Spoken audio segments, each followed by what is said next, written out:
Si vous habitez en France et que vous avez eu des relations sexuelles avec un homme, une femme, un travailleur du sexe ou une travailleuse du sexe, il faut vous faire dépister. Le dépistage des IST, c'est pour détecter si l'on est porteur d'une infection sexuellement transmissible que l'on nomme aussi IST. Pour ça, il existe différents examens comme une prise de sang, un test urinaire, un test anal ou de gorge avec un écouvillon. C'est important parce que certaines IST ne donnent pas forcément de symptômes visibles. On peut ne pas avoir de symptômes. Il faut se dépister régulièrement, surtout si on a plusieurs partenaires sexuels. Mais aussi avant d'arrêter d'utiliser le préservatif, par exemple quand on est en couple. Et surtout au moindre doute devant une prise de risque ou bien devant des symptômes.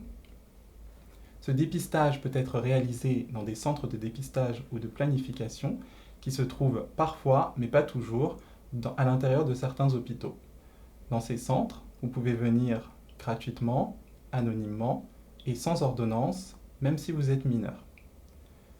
Vous pouvez aussi vous faire prescrire un dépistage par un médecin, votre médecin traitant ou un médecin consultant dans n'importe quel cadre, ou bien même une sage-femme.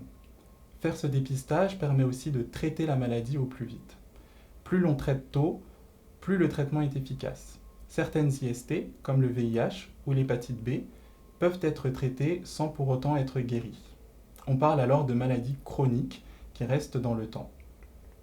Par ailleurs, on limite la transmission à d'autres personnes. Ce qui est important également, c'est que toutes ces informations autour de votre santé sexuelle, des dépistages, des tests que vous allez réaliser restent confidentielles. C'est-à-dire que votre médecin ne peut pas divulguer ces informations sans votre accord.